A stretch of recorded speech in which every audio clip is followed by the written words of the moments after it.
Olá, minha gente, estamos começando mais um programa Direção Espiritual. Essa oportunidade de entrar na sua casa através do Sistema Canção Nova de Comunicação, com esse desejo sempre renovado de anunciar o Evangelho, de falar do Senhor através da nossa vida, porque isso é muito convincente. Sempre que nós queremos compreender o processo de Deus na nossa vida, nós precisamos esmiuçar os nossos sentimentos, nós precisamos colocar na mesa todas as dinâmicas que nós precisamos enfrentar diariamente. Por isso que Karl Rahner, um grande teólogo alemão, dizia que toda palavra sobre Deus é também uma palavra sobre nós. Porque é assim que a gente faz a nossa experiência de conhecer ao Senhor. Sempre que nós tomamos contato com a nossa vida, com o nosso coração, de alguma maneira nós estamos investigando também esse Deus que nos habita. Então a teologia é essa palavra sobre Deus que repercute de maneira muito direta em quem somos nós. Se nós acreditamos que Deus habita o mais íntimo do nosso coração, Santo Agostinho já dizia isso, que Deus é íntimo, mais íntimo, que nós não conseguimos nem avaliar, não conseguimos nem chegar com muita facilidade, justamente pelo tanto que Ele é íntimo a nós. Que muitas vezes a nossa tentação é buscá-lo fora de nós.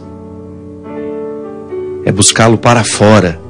Quando na verdade é o mergulho em nós que nos dá acesso a Deus. Ah, padre, então para que eu vou à igreja? Você vai à igreja para ver se aquele templo, aquele rito, aquela liturgia lhe faça ter contato com você mesmo. Não é interessante isso? Eu saio da minha casa, vou à minha comunidade para rezar com a minha comunidade, porque lá eu tenho os instrumentais litúrgicos, simbólicos, que me ajudam a acessar o Deus que me habita. Então de nada vale eu ir para lá, passar pelo processo litúrgico, viver o rito, rezar, se eu não permito que este Deus me ajude a chegar ao mais íntimo do meu coração. E é ali, quando eu me descubro, quando eu olho para os meus limites e possibilidades, que eu consigo encontrar o Senhor. É por isso que não pode existir um processo de fé que não contemple a dimensão antropológica. Seria manco esse processo de fé. Conhecer a Deus é também conhecer a nós. Quanto mais eu me conheço, maior é a minha possibilidade de encontrar este Deus que me habita. Essa regra interior que me rege. Os judeus gostam de amarrar a lei, a Torá, nas suas cinturas, para que aquilo possa doer e lembrar que ali está uma regra amarrada. Que eles precisam observar o que está escrito naquela regra. Quando Jesus vem, Ele modifica essa maneira de levar a lei. Não é amarrando no corpo, mas é guardando e registrando-a dentro do coração. Quanto mais eu mergulho nos meus estatutos humanos, quanto mais eu descubro as minhas irregularidades, sim, porque eu tenho irregularidades. São Paulo já dizia que eu não faço o bem que eu gostaria de fazer. Por quê? Porque eu sou habitado por uma fragilidade. Nem sempre eu consigo fazer o bem que eu quero. A fragilidade me habita. Você sabe disso. Não precisa ler nos livros. A fragilidade te habita. Você sabe muito bem que nem sempre você consegue fazer aquilo que deveria fazer. Por mais que você tenha consciência de que o certo é agir assim, assado, na hora que você vai viver, na hora que você vai fazer, é como se uma força gravitacional te puxasse para baixo, te impedisse de ir além. E é por isso que nós precisamos mergulhar numa experiência de autoconhecimento, para que, tendo contato com a gente, descobrindo quem somos, a gente possa identificar também quem Deus é. E João, numa de suas cartas, faz uma descrição impecável sobre o ser de Deus, que ele aprendeu com Jesus, é claro. Jesus é a hermenêutica do Pai. Depois de Jesus, nós temos condições de enxergar, sem confusão, a verdadeira face de Deus. Eu não posso ainda experimentá-lo sem essas mediações. Eu sou mediado pela palavra, eu sou mediado pela liturgia, eu sou mediado pelo sacerdote. As mediações me ajudam a ter um contato com este Deus. A própria teologia, ela me coloca em contato com a verdade divina. Essas mediações são importantíssimas. Mas olha, Jesus nos ensinou que nós podemos viver uma experiência fantástica, maravilhosa, de acessar Deus sem nenhuma mediação, que é só a gente mergulhar no profundo de nós mesmos. Volto a dizer, nós vamos à igreja, nós praticamos a liturgia, tudo isso para nos jogar para dentro de nós. Uma missa bem celebrada, você sabe disso, uma missa bem celebrada faz com que a gente mergulhe no mistério da nossa humanidade, que também é divina, faz com que a gente mergulhe no mistério da divindade, que também é humana. Porque o mistério da encarnação é essa definitiva opção de Deus por provar os sabores humanos. Ele humanizou-se. Então eu tenho, através de todas essas mediações, isso é, uma realidade me ajudando a chegar, eu tenho acesso ao coração de Deus. João teve, através de Jesus. Foi amigo dele, conviveu com ele, ouviu diretamente dele. Imagina se você fosse um discípulo naquela época. Ou talvez a gente nem fosse, talvez a gente estivesse do lado dos que crucificaram Jesus. Mas se você tivesse vivido o encantamento que João, que Pedro, Tiago, Bartolomeu, Judas, se você tivesse vivido o mesmo encantamento que esses discípulos viveram, o encantamento que fez com que eles se aproximassem de Jesus, se você tivesse vivido também, naquela época, se tivesse conhecido historicamente Jesus, como eles puderam conhecer, certamente você teria uma maneira muito delicada de ver Deus. Você teria um caminho diferente, porque chega um momento em que Deus se mostra a partir daquilo que é mais particular em nós. Nessa música que eu gravei com a Elba Ramalho, chama-se Oculto e Revelado, eu falo justamente isso. Deus mora em mim, neste aqui onde em mim não sei, neste ali tão de mim sem lei, mora onde eu não sei chegar. Fala por mim, disse em mim, usa a minha voz, mas por mim fala ao outro a sós, no mistério de sermos nós. Quem desejar compreendê-lo, queira por ora esquecê-lo, queira abrir mão do que dele ouviu, queira esquecer o que dele viu, queira enfrentar o mar revolto, só para encontrar o que dele é só seu. Isso é maravilhoso, minha gente. Existe um detalhe de Deus que a mim pertence. Você que me assiste, se você levar a sério a possibilidade de mergulhar em si, sem as mediações, e ter um contato com este Deus que te habita, você pode ter certeza que Ele vai mostrar um detalhe do seu coração que só você poderá compreender. Porque Deus nos revela de maneira única, particular. Claro, essa revelação universal que não pode ter equívoco mais. O que está dito, está dito. Eu estou falando daquele detalhezinho pequeno que você descobre e que não compromete a verdade que foi revelada. Aquela dimensão particular que Deus só revelou a você. Dele, só a você. Nessa intimidade. Por isso os místicos eram tão experientes quando o assunto era vida espiritual. Porque eles mergulhavam diariamente em si mesmos, para que eles pudessem acessar este Deus que os habitava. Como é que eu posso querer ter uma vida espiritual se eu não faço diariamente o meu silêncio, o meu recolhimento, se eu não vivo essa experiência de jogar para dentro de mim todos os meus olhares, de cessar o meu contato com o mundo, ainda que seja por 5, 10 minutos? A vida espiritual só é possível àqueles que mergulham em si mesmos. Porque lá Deus habita. Por isso que é sempre complementar. Eu tenho a minha vida pública eclesiástica, eu frequento as liturgias da minha religião, eu frequento os templos, tudo porque eu quero ser jogado para dentro.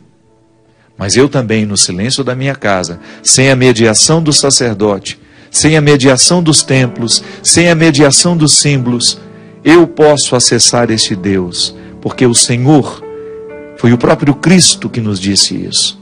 Vai chegar um momento em que não é aqui nem ali que adorareis, mas em espírito e verdade.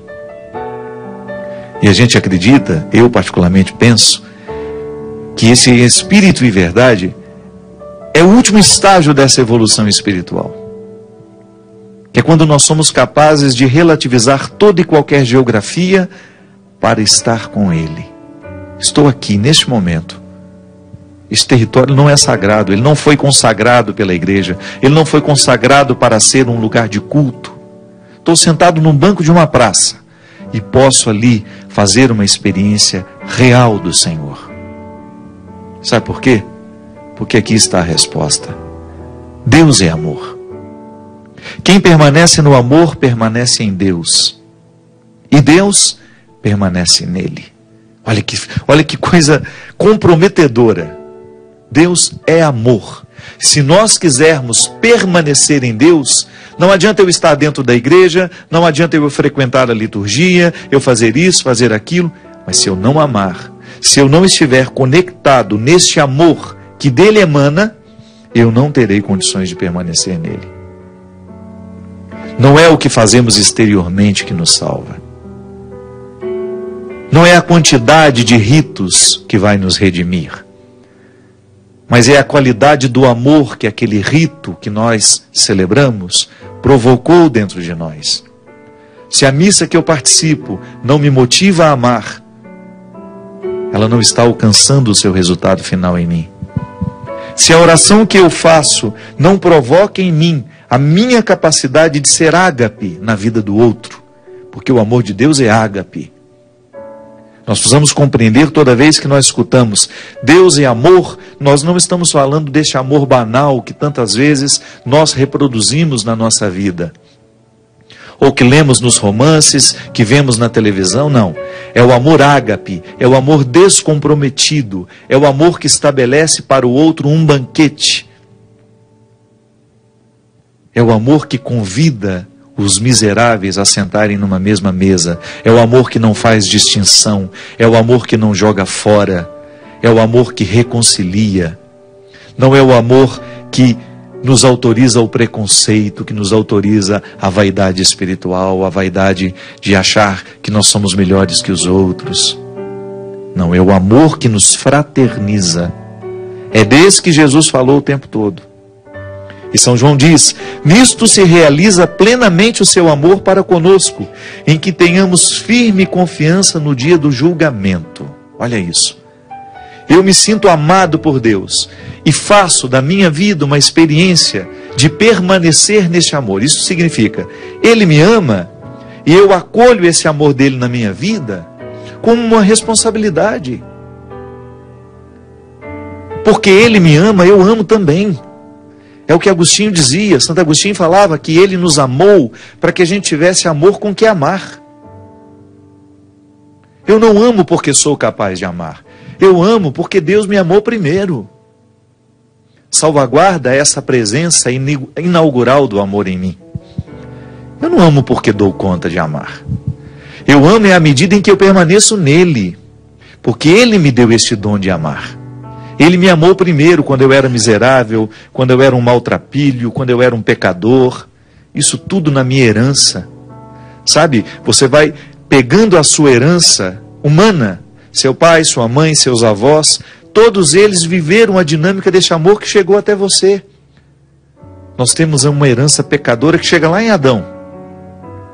O Cristo, ao morrer por nós, não só morrer, eu gosto de falar, é o mistério da vida de Cristo. É a encarnação completa, é a vida de Jesus que nos salva. São os gestos de Jesus que nos salvam. Não é só a morte no Calvário, não. A morte é a consequência, é o momento final. Mas desde o primeiro momento em que Jesus começa a sua vida, desde o momento em que ele é encarnado, ali ele começa a salvar a condição humana. Porque ele começa a se estabelecer com o novo Adão. Como o novo Adão. Ele não é mais. Nós não somos mais, embora estejamos ligados a ele, por uma herança que nós chamamos de pecado original, nós não estamos mais condenados em Adão, porque a salvação de Cristo restaura toda a história da humanidade. E isso é fantástico, porque você pode compreender que apesar de todas as suas fraquezas, de todas as suas fragilidades, você não está dispensado de viver a grandiosidade dessa redenção. Os seus pecados, as suas misérias, não lhe retiram da possibilidade de assumir a dimensão crística de sua vida. O Cristo está em nós. Nós estamos cristificados por Ele. Eu tenho o direito de permanecer neste amor, mas como? Levando a sério a minha vida de conversão. Porque o meu amor, muitas vezes é interesseiro, é machucado pelo meu pecado, pelas minhas misérias. Mas quando eu tomo posse de que o Cristo está habilitando em mim, sabe? Ele está habilitando em mim e em você a possibilidade de permanecer neste amor que é puro. Então a gente pode ter atitudes que nascem deste amor puro. Às vezes a gente sofre muito e faz sofrer porque o amor que a gente experimenta é muito adâmico, é muito machucado, é muito limitado. O amor adâmico, quando nós estamos praticando, nós traímos, nós somos infiéis, nós mentimos. O amor de Cristo não. Quanto mais eu me converto para compreender este amor de Deus na minha vida, quanto mais eu permaneço nele, menos medo eu tenho do julgamento final. Porque é isso que vai valer no final. Eu acho que essa é a única pergunta que Deus vai nos fazer sem nos dizer nada, é só olhando nos olhos. Às vezes eu imagino que o juízo final será este momento em que eu estarei diante de Deus, sendo olhado por Ele nos olhos, e aquele olhar vai me fazer tomar consciência de tudo o que eu fiz na minha vida. Não é Ele que vai me mandar para o inferno nem para o céu, é eu que saberei para onde devo ir. O olhar vai desnudar, nenhuma hipocrisia vai ficar ali. É o olhar que vai me dizer para onde devo ir. Sou eu que chegarei a essa conclusão, pelo olhar que me olha. Qual é o meu lugar na eternidade? Quanto mais eu caminhar na direção de superar este amor, que me machuca e machuca o outro, porque sou invejoso, sou mesquinho, sou mentiroso. Quanto mais eu praticar este amor adâmico, que é machucado, que é estragado, e que muitas vezes me faz lidar com o outro a partir dos meus interesses, maior será a minha dificuldade de estar no juízo final. Eu sempre gosto de dizer, tem medo de morrer é aquele que viveu mal. É claro que a morte sempre vai causar um desconforto para nós, porque a gente não sabe como é, a gente tem medo do novo.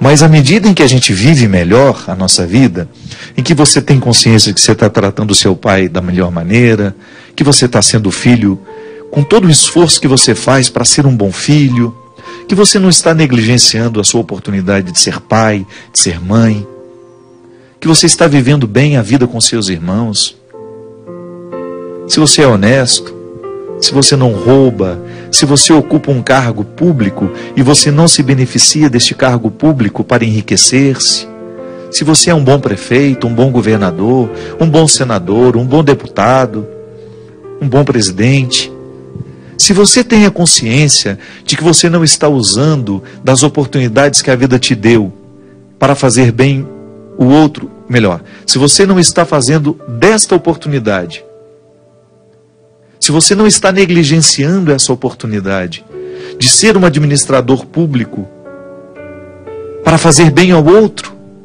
e não para enriquecer-se de maneira desonesta, não vai ter medo do juízo final, não. Porque a gente, se estiver vivendo bem, a morte será apenas uma consequência.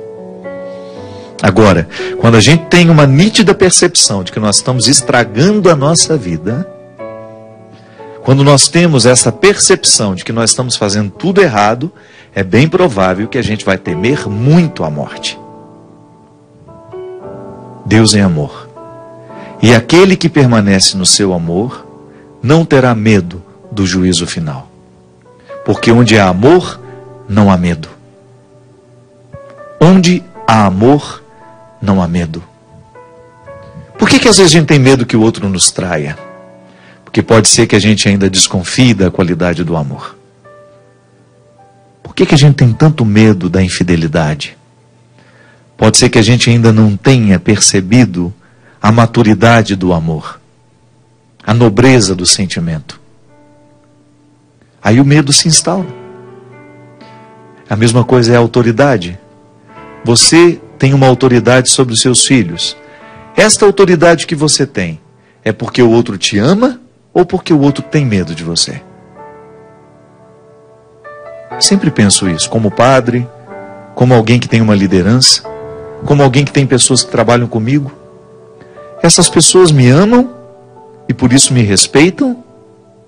Ou elas não me amam e por isso têm medo de mim? O que eu extraio do outro é fruto do amor ou é fruto do temor?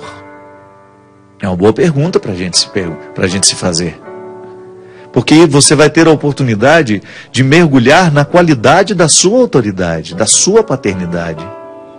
Você que lidera um grupo de pessoas lá no seu trabalho, essas pessoas te respeitam ou elas têm medo de você? Se é respeito, então existe amor, que é o querer bem. É o identificar que o outro nos quer bem. O amor é isso, a melhor definição de amor é o querer bem. Eu percebo que o outro me quer bem. Ele está me dando uma ordem porque ele quer que eu extraia aquilo que eu tenho de melhor.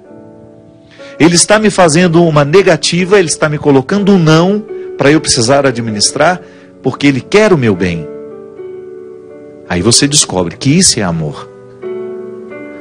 E a gente pode amar uma pessoa, minha gente, que acabou de chegar na nossa vida.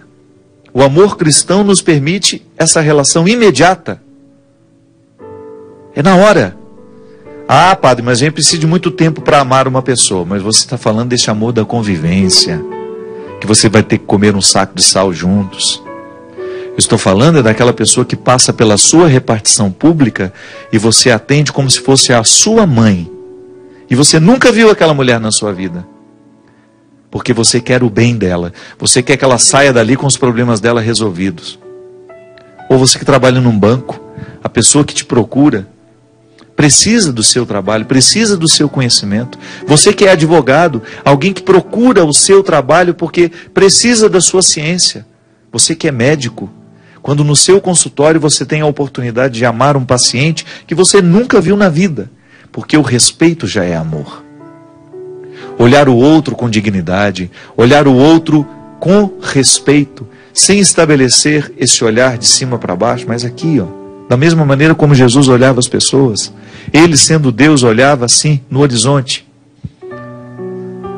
Nós podemos sim amar uma pessoa no momento em que ela chega na nossa vida, passou por mim, foram só 5 segundos, 10 segundos, sei lá quanto tempo foi.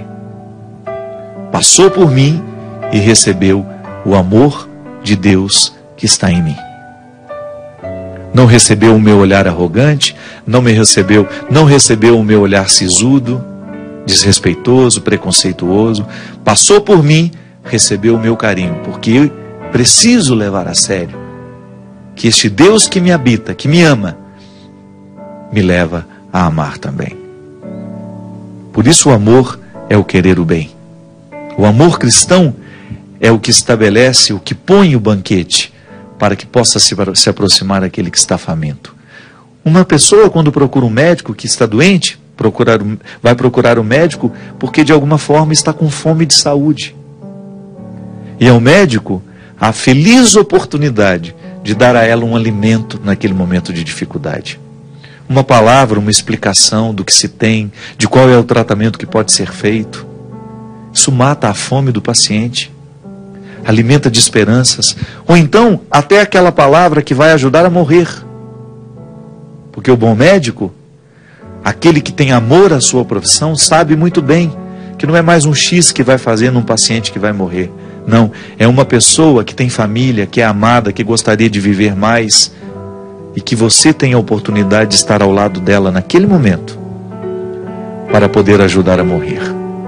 O amor, minha gente, o amor é essa realidade humana, naturalmente divina, porque é Ele que nos dá, que faz com que cada vez mais a gente vá provocando nas pessoas uma satisfação de ser quem ela é. E essa é a nossa vocação cristã. Porque permanecemos neste amor, nós fazemos de tudo para que o outro o descubra e permaneça também. Nós vamos para um rápido intervalo e a gente volta já já com o programa Direção Espiritual.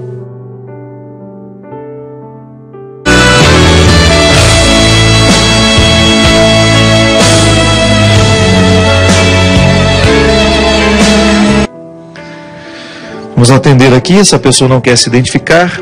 Ela diz que há alguns meses começou a namorar. Ela começou a fazer a ladainha de São Rafael Arcanjo para que ajudasse a encontrar um namorado. Ó, tá vendo? Tem gente que reza para encontrar um namorado. Tem que dar uma paqueradinha também, mas a reza ajuda, né? Você sabe que às vezes eu acho tão bonitinho nessas pessoas que levam o namoro a sério. Aqui na Canção Nova é assim, né? E eles, para pegar na mão, eles levam um ano para segurar na mão do outro, não é? Não é assim? Eu acompanhei o sofrimento do Chino, meu diretor, coitadinho. Acho que ele ficou uns 2 anos fazendo só troca de olhares, até que ele pôde pegar na mão. Quando dá o primeiro beijo, já tem quase 10 anos de namoro. Brincadeira, um pouco de exagero. Mas eu acho muito bonitinho quem se respeita tanto, quem respeita o próprio corpo, a ponto de fazer essa experiência. Olha, eu quero que Deus participe do meu processo. E essa que no caso fez uma ladainha, né? Ela começou a fazer a oração de São Rafael Arcanjo para que ela pudesse encontrar o namorado. E fez também, olha, colocou aqui um ainda mais forte, que é o Santo Antônio, o casamenteiro. E aí ela disse que depois, pouco mais de 2 meses, ela conheceu um rapaz, se interessou muito por ele também se interessou por ela. E através de uma amiga eles começaram a se conhecer, rezaram juntos, inclusive ele participou também desta busca que ela estava fazendo em Deus. Ele ficou sabendo que ela rezava para encontrar essa pessoa. E no primeiro momento ele sentiu-se até encantado por esse gesto dela. Mas aí depois ela começou a perceber que ele tinha alguns gostos que diferenciavam muito dela.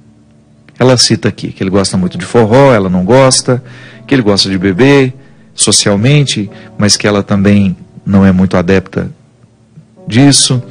E os desentendimentos começaram a acontecer por causa desses motivos. Aí ela disse que um dia teve um show na cidade, ela não quis ir, ele ficou muito chateado e disse que só ele estava abrindo mão das coisas que ele gostava pelo namoro, e que ele não queria ficar ao lado de uma pessoa que o impedisse de viver. Ele queria encontrar alguém que fosse companheira dele. O problema todo, padre, é que eu gosto muito dele.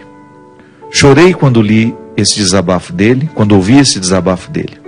Ele falou que gosta de mim e que a gente, nesse pouco tempo, viveu muita coisa linda dentro da igreja, através dos retiros que eu convidei a fazer, mas que ele tem medo que as nossas diferenças sejam insuportáveis um pouco mais à frente. Sinto que muita coisa mudou na vida espiritual dele, desde que começamos a namorar. Ele está mais próximo de Deus. Às vezes acho que o inimigo esteja querendo nos separar, para que ele se afaste de tudo que ele conquistou espiritualmente nesse tempo que está comigo. Conversei com a minha mãe, que é intercessora, e ela me pediu que fosse mais compreensiva com ele e que não desistisse do relacionamento. Mas ele está ficando cada dia mais estranho comigo, tem horas que me trata mal, tem horas que me trata bem, e está bastante frio. Não sei o que preciso fazer, padre. Se acaso for falar sobre o meu caso na TV, por favor, não fale os nossos nomes. Desde já agradeço e espero ser respondida. Minha filha, primeiro, parabéns pela sua busca. Acho, como dizia aqui anteriormente, Eu acho que toda vez que nós colocamos Deus para nos ajudar a administrar os nossos sentimentos, a gente só tem a ganhar. E você certamente está fazendo um trabalho bonito na vida desse menino, de apresentá-lo a Deus, de apresentá-lo ao seu estilo de vida.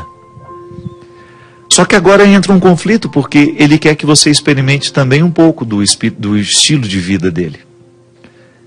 Até que ponto você deve ir? Até o momento em que você perceber que você não está se agredindo para estar com ele. Porque uma coisa é a gente fazer sacrifício por uma coisa que nos acrescenta. Outra coisa é a gente fazer sacrifício por uma coisa que nos decresce, nos diminui. Então, se você percebe que o sacrifício que você faz para estar com ele lhe prejudica do ponto de vista humano e espiritual, eu acho que vale a pena você colocar diante de você mesmo, de maneira bastante sincera, que talvez não seja interessante continuar. A gente sofre quando termina? Sofre. Mas a gente se recupera também. O namoro é um tempo em que a gente experimenta a vida com o outro. O namoro deveria ser para nós um experimento do que seria a vida matrimonial. Claro, com as diferenças. Vocês não moram juntos, a igreja recomenda que não se tenha relações sexuais. Existe uma série de recomendação para que o namoro seja de fato namoro. Porque às vezes pode parecer que a igreja seja chata, né, moralista, boba, ao recomendar isso ou aquilo. É justamente para que você faça a experiência do namoro como ele precisa ser. Namoro não pode ser igual à vida de casado. Então tem muitos casais que já têm uma vida como se estivessem casados. Aí depois casa, desgringola já nos primeiros meses ou no primeiro ano, porque faltou a novidade do casamento. Então, se você experimenta com o outro aquilo que será a sua vida matrimonial, você precisa identificar se o que você está vivendo com esse rapaz está lhe provocando essa satisfação de estar com ele ou se está provocando um desconforto. A gente não precisa ter medo de terminar o namoro. Namoro foi feito para terminar. Também como pode ser o passo definitivo para um casamento. É muito melhor terminar o namoro do que terminar o casamento. E a gente precisa identificar as semelhanças e dissemelhanças que existem entre as pessoas. Porque algumas coisas poderão ser um impedimento mesmo. A diferença é tão grande entre aquilo que ele gosta e entre aquilo que você gosta, que pode se tornar um obstáculo imenso para a vida matrimonial depois. Por isso que é preciso experimentar com muita seriedade, com muita clareza, o que o namoro está representando ao seu coração. E a partir disso, você ter condições de tomar a sua decisão. Por outro lado, a sua mãe também está certa. Se você não está se ferindo tanto, você está apenas se contrariando um pouquinho para poder fazer com ele aquilo que ele gosta, e se isso não te prejudica, só te contraria, quem sabe seja uma oportunidade que você tem de colocar Deus no coração deste menino. Às vezes, quando nós levamos a sério essa oportunidade de transformar a vida do outro, a gente precisa saber que é com o nosso exemplo. Não é com a falação, não. Ah, fala na cabeça do outro. Não. Você tem que oferecer a ele indícios de que Deus te faz feliz. Você tem que demonstrar com a sua vida que este amor em que você está permanecendo repercute de maneira muito, muito positiva na sua história. Padre, quem escreve aqui é o Bruno. Minha esposa tenho como acompanhante há mais de 5 anos. Ela veio terminar comigo por vários fatores e eu sempre cedi. Tive paciência para convencê-la de que o término não é o caminho, até porque nós temos 2 filhas de quase 2 anos que precisarão muito de nossa família, muito da estrutura familiar. Sendo que a última vez, padre, em que ela teve uma crise, terminou, foi por causa da minha família, dos meus pais. Ela disse que eu sou muito submisso ao que eles falam, que eles fazem o que querem de mim, e por isso ela não queria mais continuar o casamento. Não sei como resolver este problema. Não sei se tento mudar os meus pais ou se quem está errada nessa história é a minha esposa. O que posso fazer? Bruno, quem sou eu para dizer, com tão pouco recurso, o que é certo e o que é errado nessa história? O que eu posso lhe dizer, meu filho, é que nós, à medida que nós vamos amadurecendo, que nós vamos crescendo, a gente precisa administrar de uma maneira nova a influência que os pais têm na nossa vida. Um pai e uma mãe sempre terão o direito de nos dizer, de nos aconselhar, mas à medida em que a gente amadurece, que a gente constrói um lar, a gente precisa criar uma autonomia. Por que eu te digo isso? Porque em muitos casamentos, a influência de sogro e sogra é tão grande que dificulta a vida dos dois. Por isso que é muito complicado quando a gente se casa e vai morar na mesma casa dos pais. Não tem o ditado popular? Quem casa quer casa? Por isso. Porque é a hora que vocês vão aprender a ser família. Se você está ouvindo demais o que o seu pai tem a dizer, o que sua mãe tem a dizer, numa época em que você já estabeleceu um vínculo com uma mulher e que vocês estão fazendo juntos a construção de um lar, não é que você vai deixar de ouvir, mas talvez minimizar um pouco essas interferências, porque se a sua esposa diz que é até um fator de impedimento de continuidade para esse casamento, o excesso de influências dessa família sobre você, eu acho que você precisa, no mínimo, pensar sobre isso. Será que você está dando ouvidos demais a eles e ouvidos de menos a ela? Porque se a gente não busca viver essa autonomia e fazer com que o nosso lar tenha o seu centro de decisões também, né? Quem é que você vai agora, num primeiro momento, buscar para ouvir? É sua esposa, é carne da sua carne agora. Você estabeleceu com ela esse vínculo matrimonial, você teve filhos com ela. E essa experiência de buscar essa maturidade é importante demais na vida de todo casal. Ainda que no primeiro momento erre, que caia um pouquinho, é assim mesmo. Os pais não podem impedir os filhos de crescerem. E isso é um problema sério mesmo. São muitos pais que, na tentativa de protegerem os seus filhos dos primeiros problemas do casamento, ficam interferindo demais. Não esquece. Deixa o seu filho se ajeitar lá. A maturidade consiste nisso. O amor consiste nisso. Em você deixar o outro passar pelos perrengues que ajudarão a amadurecer.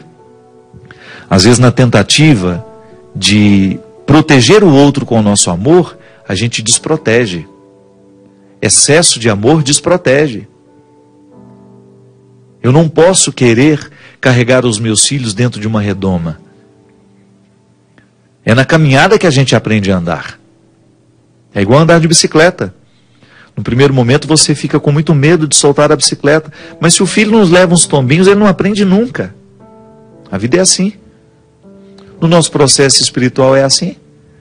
Tantas vezes o diretor espiritual, na minha vida, eu me lembro, o meu diretor espiritual me dava a palavra de orientação, mas depois eu ia viver. E nem sempre eu conseguia colocar em prática a palavra que ele havia me dado. E através dos meus erros, eu conseguia aprender até um pouco mais do que aquilo que ele havia me dito anteriormente. Porque o erro, ele tem sim o poder de nos ajudar a encontrar a solução.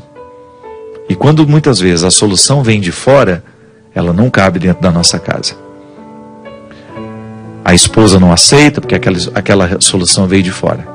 Então é muito melhor a gente construir, usa o que os seus pais te aconselham, sem precisar ficar dizendo que foram eles que disseram.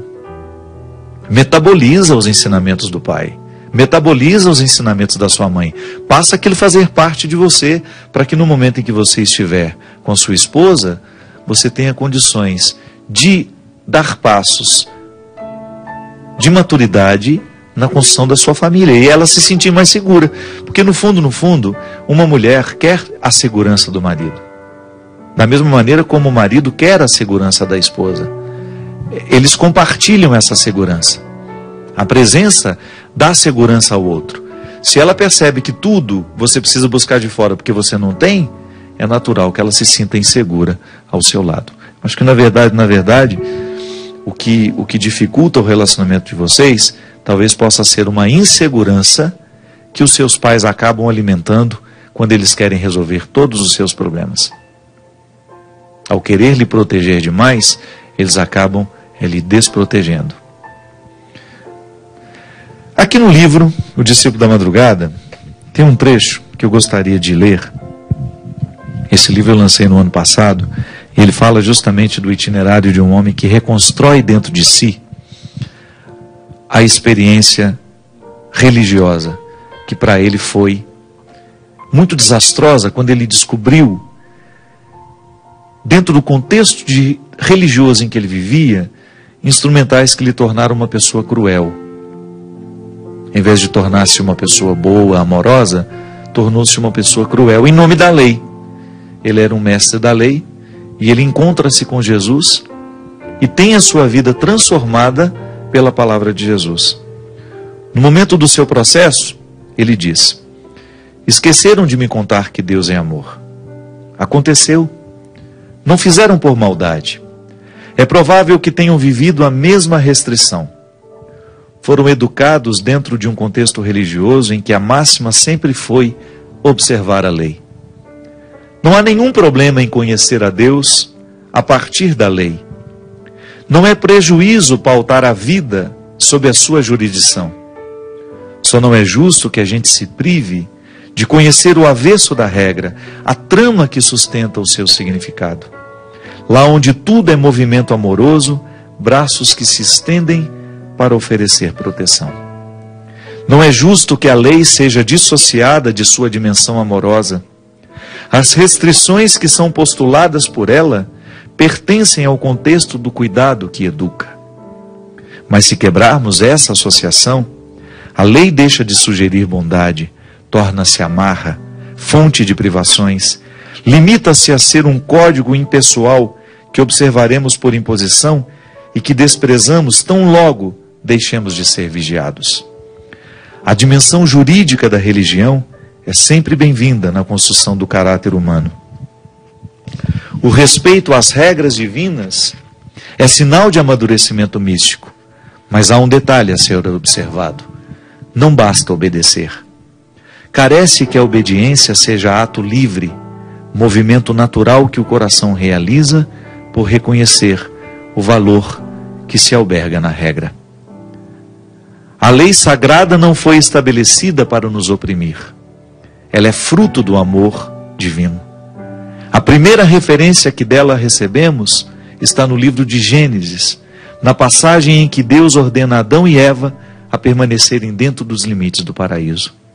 A regra foi estabelecida, mas não sem motivos. Era para que o encontro fosse possível. O paraíso era o lugar delimitado para o encontro.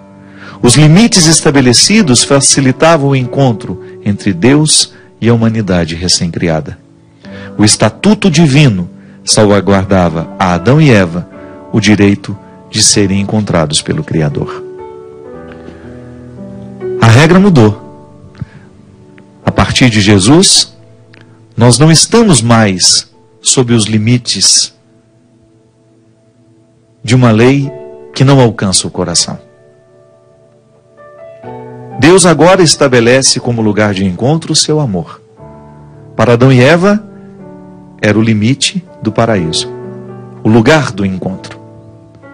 Para nós, Deus oferece agora o coração. A partir de Jesus, temos a feliz oportunidade de dizer que eu, você, apesar de todos os nossos defeitos, de todos os nossos pecados, continuamos tendo um lugar reservado no coração de Deus. Se quisermos com Ele nos encontrarmos diariamente, é preciso que a gente permaneça no seu amor. É preciso que a gente abra mão de tudo aquilo que é mesquinho em nós. É preciso que a gente lave o nosso coração de todos os ódios, de todos os ressentimentos, de todas as mágoas. Porque no ódio Deus não nos encontra. Na mágoa, Deus não pode nos encontrar. O lugar delimitado para o encontro é o seu coração misericordioso. E é isso que eu desejo a você. A você que está esquecido, que se recorde. Deus é amor. A você que ainda não sabe, aprenda. Deus é amor. Nada pode estar acima deste amor. Nada pode falar mais alto aos nossos ouvidos que a certeza de que Deus nos ama. Porque é a partir dessa certeza que a gente conserta tudo aquilo que está estragado dentro de nós. E que este Deus amoroso desça sobre todos nós, sobre as nossas famílias, sobre os nossos corações, e nos reconcilie diariamente com Ele, quebrando dentro de nós toda e qualquer legalidade que porventura possa nos afastar do verdadeiro amor. Desça sobre mim e sobre você a sua bênção. Ele que é Pai, Filho e Espírito Santo. Amém. Até a semana que vem, se Deus quiser.